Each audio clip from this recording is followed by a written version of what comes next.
Yeah. Yeah.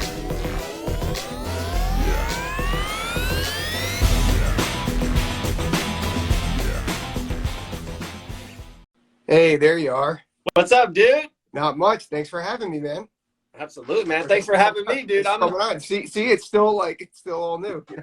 I know. I'm like, it's so much funny, dude. Every interview, I got like this paper and book. I got all these notes and stuff. Today, with you, I got nothing. I feel good, man.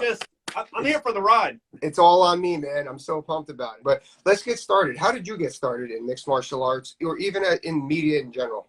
Okay. Yeah, it's kind of funny. The question gets sandwiched together in a way. Probably, I would guesstimate around 4 or 5 years ago, maybe like in the 4-year range, which is pretty amazing because like I know of guys in the industry, and you probably know too, right? Like guys that have been doing it for 15, 18, 20 years, and they're like at a point which is like awesome, but it's like, we're very happy of where we're at for how quickly we've been doing it, if that makes sense, how quickly we've been ascending. Absolutely.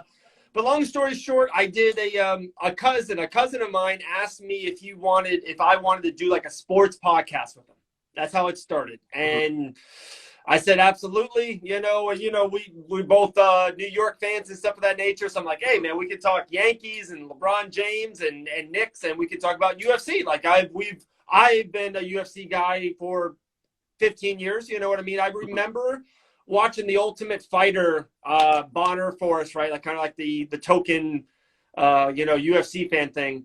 I remember watching it in the kitchen TV, like in the living room TV. I have an older brother and younger brother. I think they were watching, football or baseball or basketball, and like they didn't like fights, like they didn't like the UFC like I did, even from a young teenager age. And I remember like, in the kitchen, there was always had like a smaller TV, in the houses. Right. And I watched it on that, going crazy watching Bonner and Forrest. Like I just always been a fan. So, long story short, in that podcast, we have a local gym, Pete White, down here in Port Orange, Florida. And they had some things really building with a couple of fighters. And we thought it would be cool to kind of interview someone for the first time. We were talking in the microphone saying how good LeBron James was and how good Jordan was and who's the GOAT and everything, but like it would be really cool to interview someone.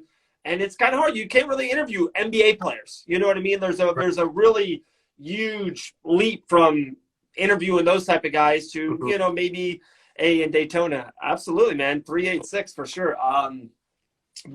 Teaching people and talking to people in Daytona and Port Orange, and that was the very first thing. Pete White was our very first connection into mixed martial arts and kind of this side of it.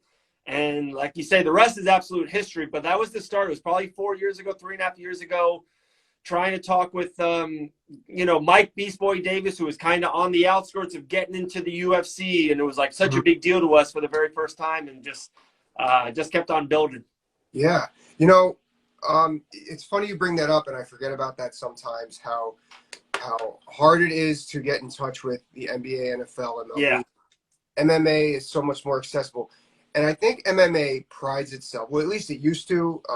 It's kind of easier, but not as much. But MMA is like that blue collar sport where fans and the athletes are a little more sociable. Like American Top Team, for instance, I remember we'd be training as professionals while the kids' classes were going on and parents are watching. And you would never, parents would never be at their kids wouldn't be taking ground balls at Yankee Stadium during batting practice, Yeah, 1,000%. So I think that helps in a sense. What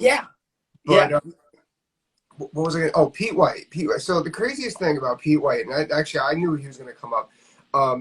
Him and I are from the same small town in Connecticut. If you look out my parents' front door, you could see the house Pete grew up in. That's amazing. And I didn't meet him until that day in person at American Top Team. I spoke. That was the first time when we went. That was the first time in person I met Pete White. Wow. And I've known him, and it turned. We have all the same friends. We were like we just know who's stupid and who's not. Like all like close friends. And like since then, it's like Pete and I it's like I can't believe I never knew you. It's like Pete's awesome, man. He's the best. And it really is crazy. So 2 prongs I want to come from there is, and I want you to run the conversation.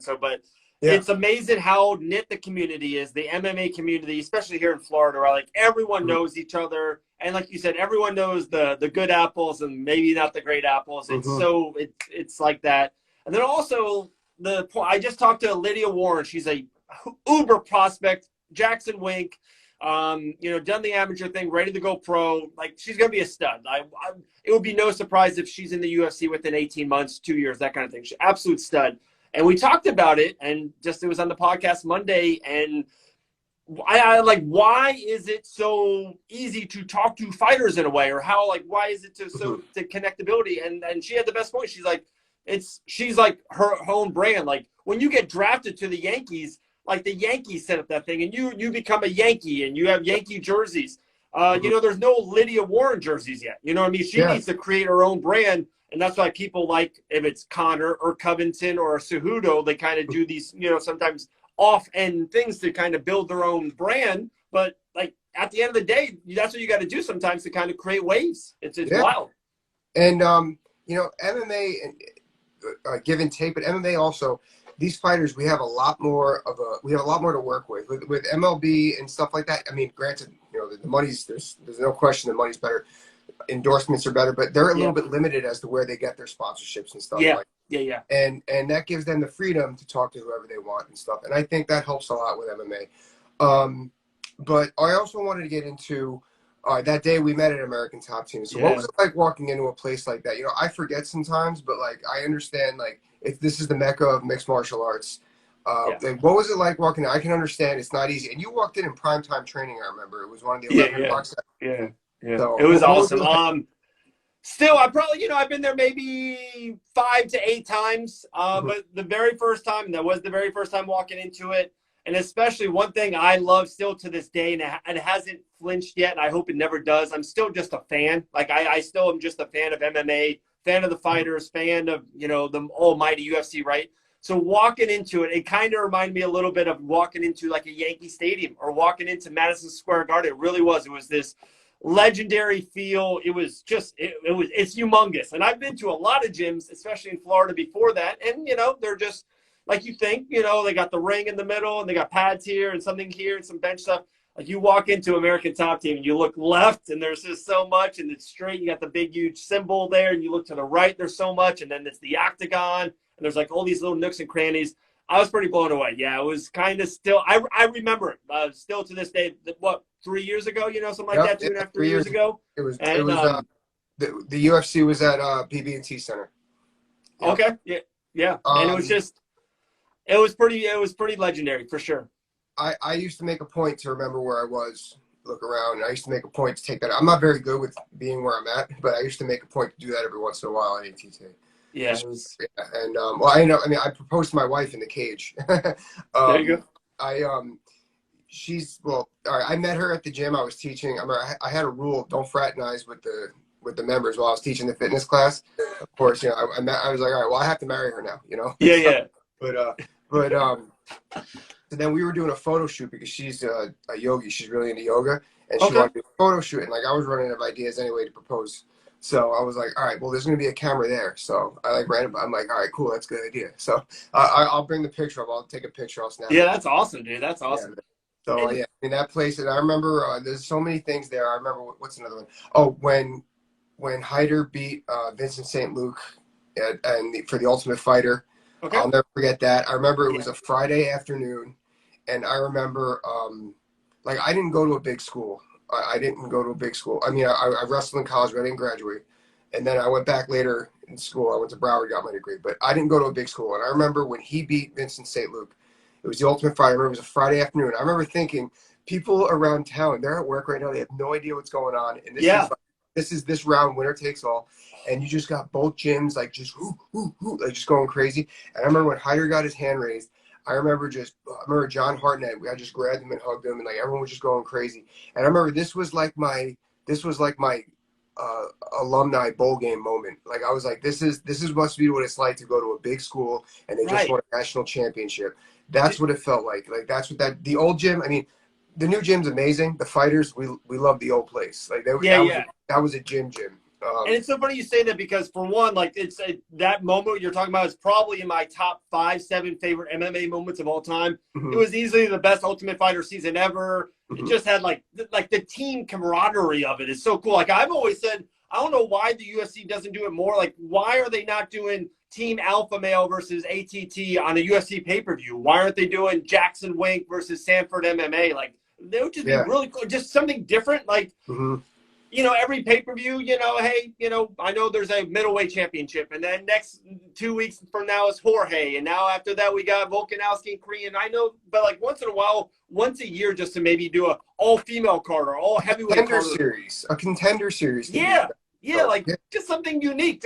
And if they do that once a year, be like, wow, that's cool. It's like the Royal Rumble. Like if it works. You know what I mean? So, yeah, that moment was awesome. I remember that moment. It was one of those moments, and for you to kind of be there, that's crazy. That's such a cool story. That's awesome. It was. I remember, and we all got burgers after, and I remember just seeing everybody. Like it was, and then finally, like it wasn't until like the next day, then they all finally got out of the house. Then we saw them all again. Had a couple, but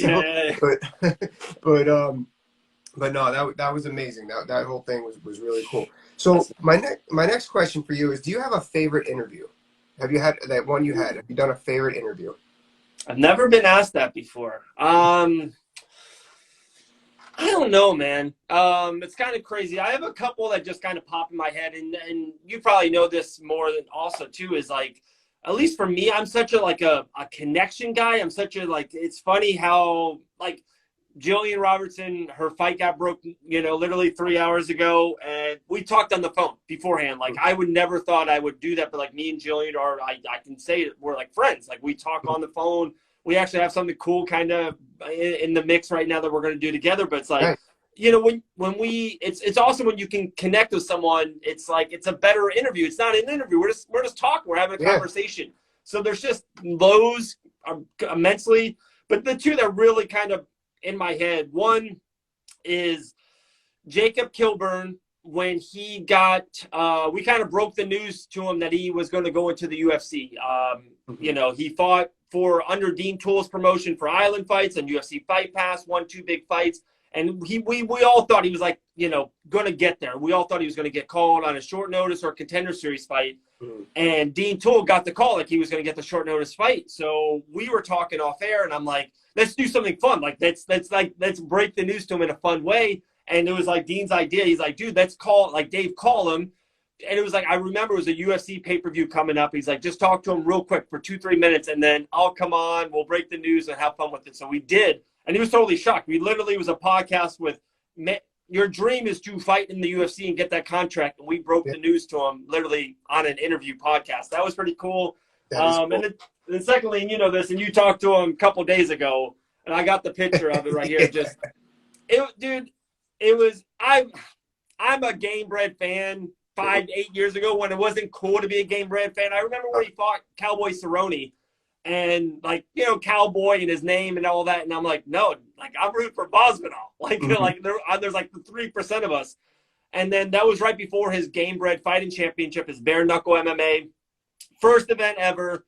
And I'm there, and I'm kind of with the group. I'm helping people, and literally this picture, and like again, Dean Toole, kind of like you're going to hear his name a lot, I guess, in the conversation. It's 15 minutes before the door is going to open. There's literally people outside waiting to get in, fans waiting to get in. And we're there, and Dean goes, hey, you want to talk to Masvidal? We got 10 minutes before the gates open. Talk to him right now. Boom. I had nothing. I didn't have like a set question base. And like in that moment to me was such a rush. It was like, holy crap.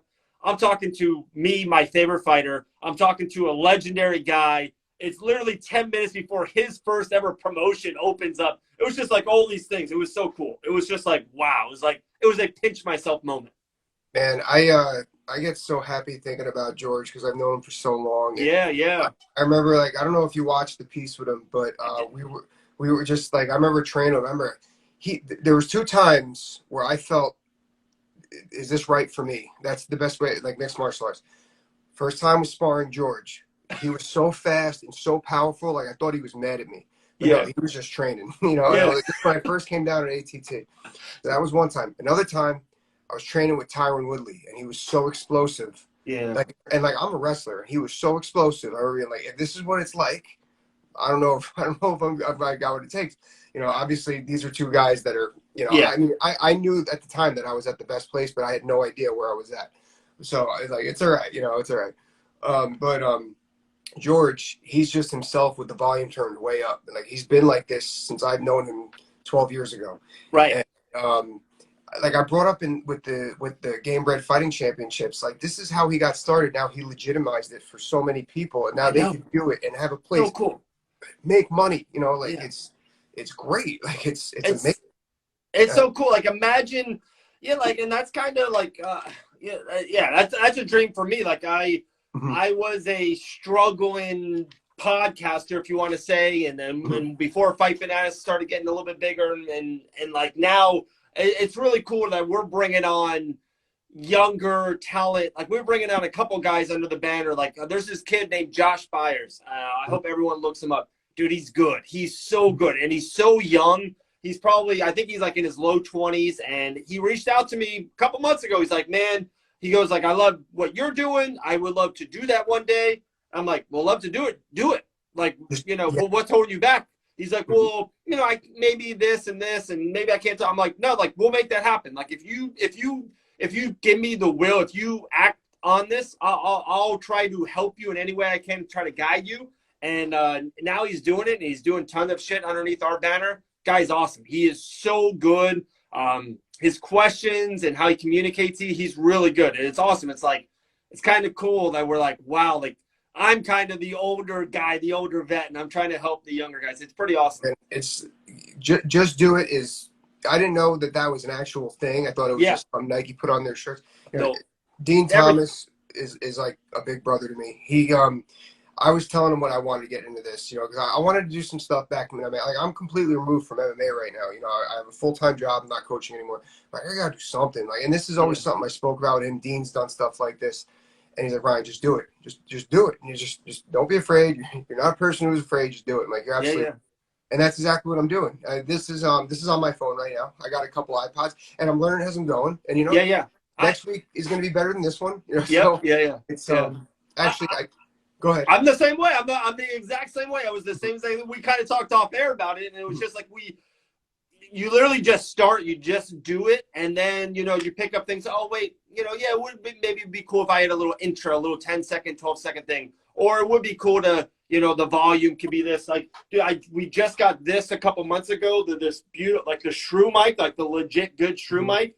I didn't have that for the first 300 shows, but like now I do. You know what I mean? It's a Yeah, new thing. Like, you start like the ring lights and stuff of that nature. You really just, if you just start, especially, you know me, I'm a huge fan of you. I always love talking with you. You have great ideas. You're very personable, and then of course with your, I'm probably the thing I'm jealous the most about. And Felicia Spencer and I just did something at Anthony Pettis Fighting Championship, and she wants to get on this side of the media like you, right? So she mhm. came under, like she did, was she just hang up with Fight Bananas, and we were asking questions and talking with it. And every fighter, right, and the main event fighter, and every fighter, they would talk to me, and I have a good relationship with them all and all that. But then every fighter would look at Felicia and be like, "Hey, Felicia, you know, I was in the main event, but you know what it takes. You've been there in the main event, gets Amanda Nunes. Like, I don't have that. Like, I never fought, so I don't have that little thing." And you do. Like, you fought on huge cards, and the story you just said about Woodley and Jorge is awesome. Like, I don't Yeah. have that. I've never trained with those monsters. You know what I mean? So like, that's something that you have. And if you get you killed on this side, like, you'll be unstoppable. You'll be unstoppable. Man, you just made me think of two things. First of all, right before we went on, and I'm going to post it tomorrow, I took a picture of my first studio. Right now, I'm literally on a tray table with my laptop in front of me. I'm in the corner of my office, Yeah, and yeah, on an iPod. And I'm yeah. going to post that picture tomorrow because I want to Love see it. the start of it, and I want to see where it goes. I just said that to my wife. Yeah, And but like you said, like we had Kayla on last week, and we're gonna post that video later. And we were talking for 35 minutes, and it was just flowing. Like, I'm sure I'm gonna get into this, but like, personally, I don't want to do the tell me about this next fight. Tell me about your last fight. What do you think about your opponent? You know, everyone else could do that. I want to yeah, talk about training. I want to talk about story, like stuff, like, and because I think that that's insightful as well. I mean, I feel like that's something that the casual audience that they'll like, even though they don't yeah, realize they yeah, like. yeah. And I'm so looking forward to having fun with that. I got one of my old fighters. She's an editor, and she's gonna do the editing for me. Her name's Raquel Rivera. I got to give her a plug. She's coming up. She wants to start doing this stuff too. So I really love the way things are going with that. Yeah. And if I could But, say just real quick, Ryan, like what you just yeah. said, to double down on it, and I try to do the same thing. How many interviews can the fighters do? How many interviews can they say about their fight camp and training camp and travel and all this stuff? Like the best part of these stories, like, and you can probably double, like, I never heard that story about, you know, when Hater won, right? And what you guys did and what you guys ate. I have like the best times of me doing this on the MMA side are just the stories, not during the fights, it's after the fight or pre the fight, the party before or the dinner afterwards. I got like the best Anthony Pettis story that it's insane. It will knock anyone's socks off. It's one of the best stories in the world. I'll tell you off air, but it's the best story and it has nothing to do with fighting. It's not him in the cage, but it's just us hanging out. There's Masvidal was there. Phil Rowe was there. There was like 8 of us in Pensacola. Sergio was there. We had the best freaking time, and Anthony did something hilarious. And like that's the fun of it. That's the stories that I will keep with me. You know what I mean? We had a running joke at ATT that American Top Team is like South Park, because every once in a while, some random famous person will come in. Yeah. And they somehow get involved in the circle somehow. Yeah. One that comes to mind is when Goldberg came to the gym. And one of the younger up-and-coming fighters took these, like, thought it was a great idea to get these modeling pictures, and they were horrible. And they were one of the bigger name fighters called him out on it. And he's, this is suspect, man. This is suspect. Goldberg, you're going to tell me that's not Goldberg goes, it's pretty suspect, man. and it's like, it's suspect. That's Goldberg. Yeah. God. Goldberg's right. He's right. Oh, He man. wins. Oh, dude. So yeah, that stuff cracks me up. But yeah, you're right about that. All right. So you just brought up 2 things, but we kind of went over it. You brought up the microphone. Tell me about some of the stuff you use. You know, like we kind of went over it. You showed me your. So I'm starting right now. I'm on my phone, a tripod, and there's a light ring behind me. Right. What's the next step for me? A microphone? Yeah. A microphone goes a long way. So like, especially, so I'm like super old school, and how I started it, it's like kind of one of those probably the one artistic thing of me. I still love audio podcasts even more than video. And like, I know people are like, really? Like, I love that old school audio gritty thing. So when I record just audio, I record on the Shrew mic. I love it. It's night and day. I had the regular microphones and they just never really did it for me. So literally audio wise, I record everything on this Zoom H6. Okay. So there's 4 mics that can come on. So there's 4 different people that can come on. This is for, phone. So if me and you did it via the phone, it kind of goes through that. So I can talk to you through this microphone, the good microphone, through the Zoom H6, and you'll come out beautiful. I'll come out beautiful. And that's just audio, right? Now for video wise, so yeah, same kind of thing. So I got a Mac. Nothing beautiful, nothing special, it's, I think it was 15 or 1800. Okay. But all the video, all the visual effects, all if I just did like a little 4-minute video actually on Kayla Harrison about, where's she going to go? Why is no one talking about a couple matchups that could possibly happen one day? Like, I don't know. Maybe talk about that in a different time, but yeah. Everything video goes through this Mac computer. The camera wasn't good enough, so then I got this guy right here. It's a little Logie. It's a 1080 IP. So now I record myself with the 1080 IP. Looks beautiful. The sound is through the Shrew mic. It sounds beautiful, and then that's everything. I got a ring light as well. But right now, yeah, I'm on my iPhone 13 right now, and on the ring light just like you. I showed you the studio kind of. It's really cool. I love it. It's just so homey. It's very creative for me. I love looking at the pictures. But this whole back wall is all soundproof. It's like one of those things. I don't know. It looks kind of cool, but everyone does say it helps a little bit. And if I got 2% here, 3% here, 3% here, I think I'm trying to make it the best show I can be. So, yeah, that's kind of the gist of it, man. Yeah, man. One thing I want to do is actually my wife surprised me. She got a collage made up of some of my fighting and ringing out stuff, and I'm gonna hang it behind here just so it's something like a backdrop. Yeah. One thing I would like to get like shelves eventually, or I'm gonna have to change the area altogether. Maybe it's the garage, or I don't know. but I do want some filler crap. Yeah, that's and man. I'm telling you, that's what I've been. I mean, kind of recouping stuff for like a couple years now. So this is Felicia Spencer gifted me this. This is her gloves when she fought Cyborg. It's like one of the greatest fights ever. I love this fight. My favorite fight of hers. She gifted me that. I just got a ton of pictures of people I've met through the years of doing it. It's pretty wild. I kind of look up here and it's like there's a lot. Like there's even more than I even thought. You know what I mean? But, yeah, I got two things I want. I want my trophy when I won Coach of the Year. Yeah. And this when I fought Sayada Wad, Bellator was giving out these Hoist Gracie bobbleheads, and I actually had like 4 of them at one point, but I got one, and I'm still kicking myself in the ass over this because I was talking to him. He was right there. I had it. It was in my bag. It was right here. It was in the locker room. Yeah. And I was like, I should be having him sign this. I should be having him sign this. Glover's there next to me. Glover has a pen. He goes, Hoist, I need you to sign this. And for some reason, I didn't ask. And I was like, I'm kicking myself. I'm like, dude, this is – so I have this Hoist Gracie bobblehead on my work desk, actually, because I want to remind myself, don't be afraid to just ask. Just take chances. So that's something I want right here with me, just talking like just so that's something I want there. Now, all right, I know that we spoke about how cool fighters are. That's not always the case. Particularly at fights. So I know, especially when I was younger in my career, I did not want to do an interview on weigh-in day. Even after, I was just miserable.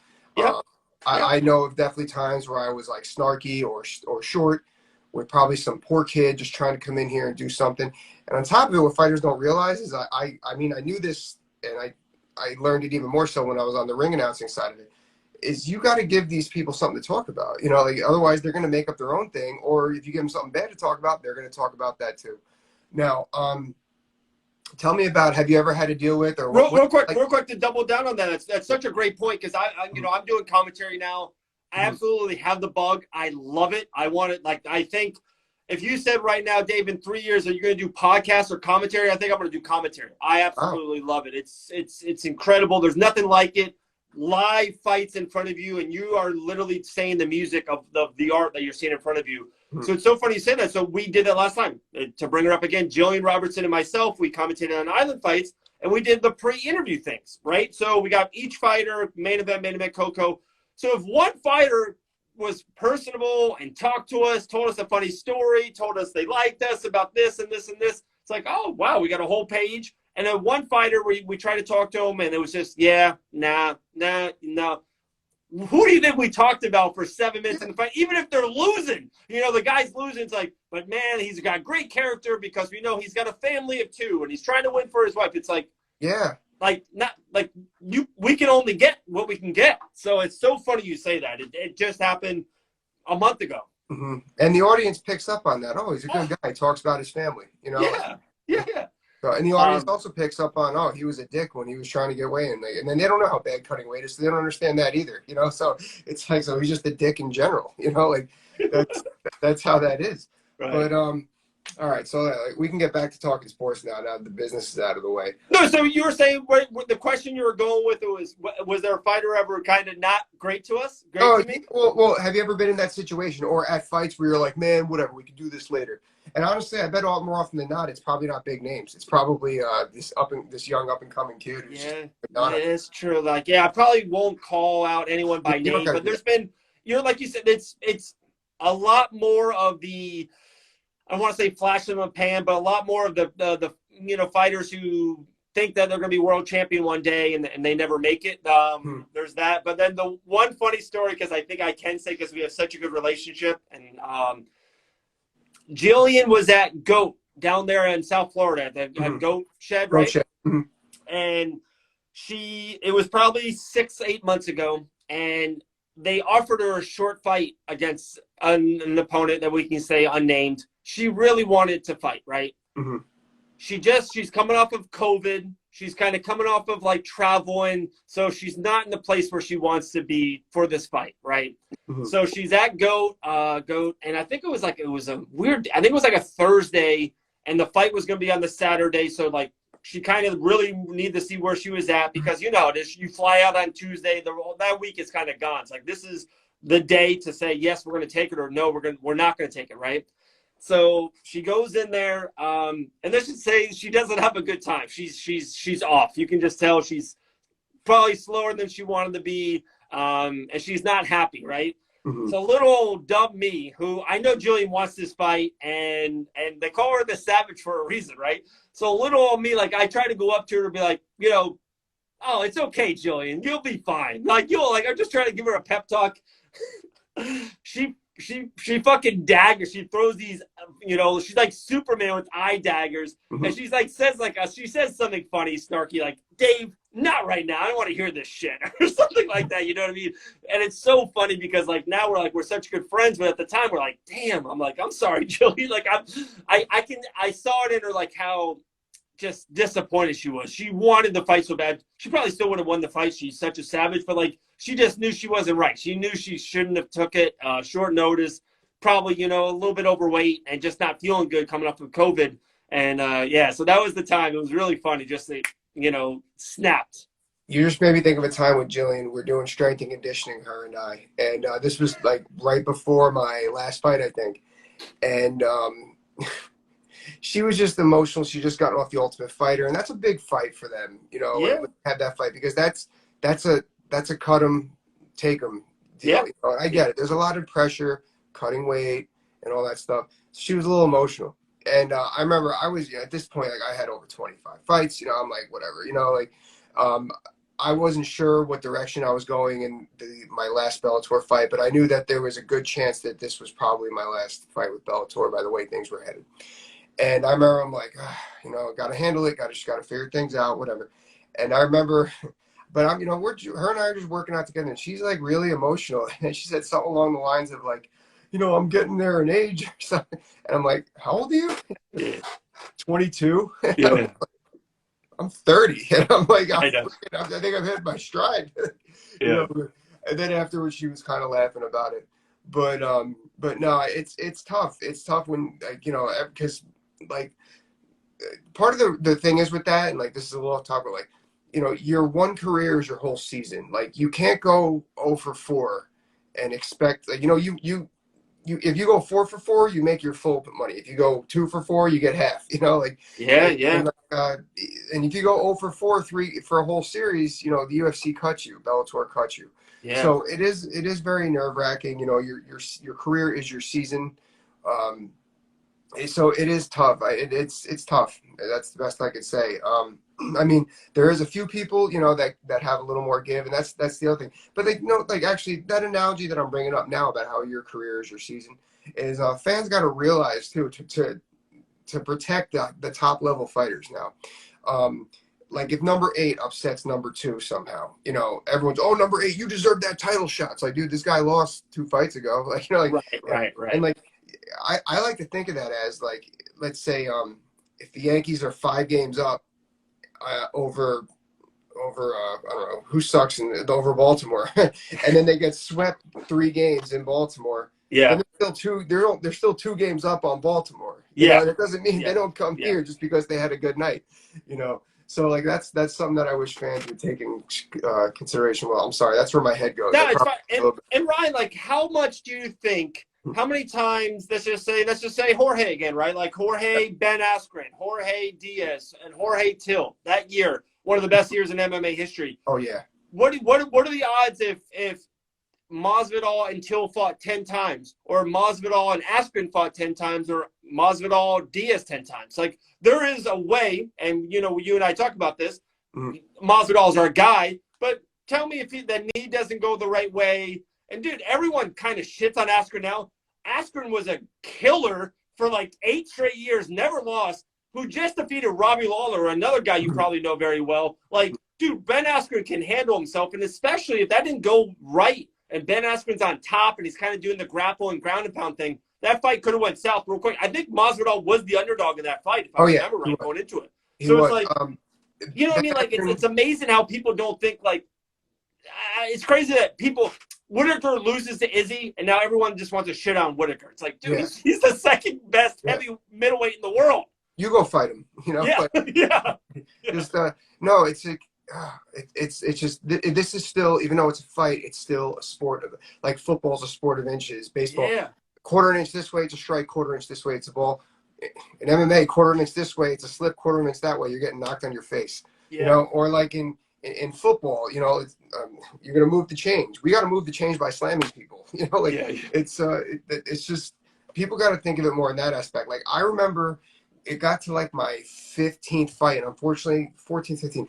But I had to learn by a damn loss about game planning. Usually, I used to just go in there. Actually, I got my ass kicked. It was my 13th fight. I got my face shattered. I didn't game plan. I was just going in there. I was going to wrestle people to the ground, submit them, grind them out, pound them out, whatever. And I was like, whatever. They got to figure me out. The world needs to figure me out. That was my attitude. It Right. doesn't get like that. I got out jabbed by a guy who was, I mean, granted, he boxed in the Olympics for Spain, but he was a good fighter, and his game plan was just moving jab, moving jab. Me, I'm just coming forward and getting ugly. And then it wasn't then. Yeah, I got to learn how to game plan. I don't need to learn how to be different. I just need to learn how to game plan to get to my strengths. Right. And it's just like, it's like, what defense is this team running? What offense is that? Is it West Coast offense? Are they running the ground and pound? It's just like that. I mean, it's hard to see that in a fight. It's like, I'm better at it now. I mean, it's almost unfair of me to say that because I've been both a fighter and a coach, that I Sure. understand that so well. But when people get into that, it is really interesting. And this is why I'm so happy too that ESPN is really getting behind the sport, because now they're allowing people like Dean and Daniel Cormier to highlight that game planning, to magnify what they're talking about. And Anthony Smith, who's becoming one of my favorite personalities in MMA. That guy is just, I love, he's a tough fighter. He's great on the mic. He's humble. But I really love that they're doing that. Even though I think it's corny with the white lines and everything, but I think they're drawing out what's going on. And because there's a lot of stuff there's a lot of fight in there, Oh yeah, it's to the common fan. It's so it's crazy. Like, and I'm probably 20% of what you're seeing and game planning and coaching and seeing what they're doing on the ground. But I even think, I can hear people next to me. I'm like, no, like, guys, you can't just throw wild. Like, if they do that, you're going to lose position. And then the good jits guy has your back, and then you're done. Like, people don't understand that. Yeah. So it's pretty wild. And yeah, I agree with you. Like, I think they need more of that. I think we're MMA, the UFC is still such at an infancy in their creation, right? Like, we need more Dean Thomases. I think they should do more shows, more coaching shows. We need more Cornerman shows. I think we need more Ryan Quinn in our lives. Well, let's hope it goes somewhere. I'm trying to. Let me give myself a shameless plug. On the Sundays after the UFC, I do the Monday morning Cornerman, just to talk about like what happened in the fight that we didn't see, and I have a lot of fun with that. Actually, it's funny. My dad's my biggest fan, biggest critic. He's like, Ryan, you're pretty monotonous. I'm like, yeah, I guess you're right. I got to learn how to be a little more, Sure. But honestly though, when I do those, it's like while the baby's napping, and I can come in here and like, so I try to just get it in and get whatever BS editing I could do on my own and get it out there. But I'm learning. So, but hey, Dave, listen. Anything else that you'd like to discuss? No, I know it's so cliche to say it, and I'm like, it's probably one of my biggest pet peeves in 2022, because on social media, everyone says like they have big plans of the works and all that, and then you go back to them and you never see them. But we really do. It's amazing. We got 2 different things that we're doing, and probably within, I would say, 2 to 3 months, both, I believe, 100% will come to fruition. And it's going to, like, where Fight Bananas is right now, it's going to be just that much bigger. And I would say 3 to 6 months. It's really pretty amazing what we got kind of rolling right now. We're super excited over here. We really tell us where we can see it at. So no, a lot of it's going to be under the banner still, just under Fight Bananas. We're going to bring more podcasts on board. There's just more things we want to do with more people and different shows. I've been saying this forever. Like, I want less me. Like, I want other people to do stuff. Like I said, Josh Byers is one.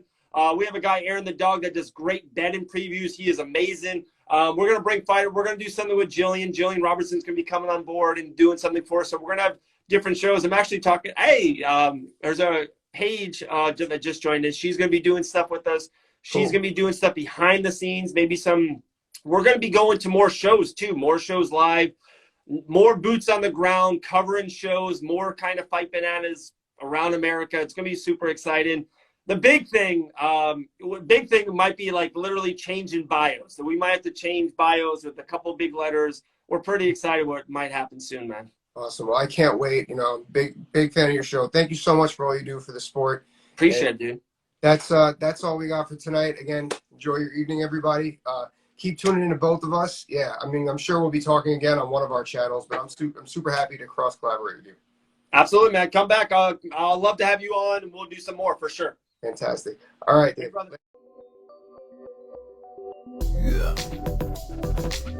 Yeah.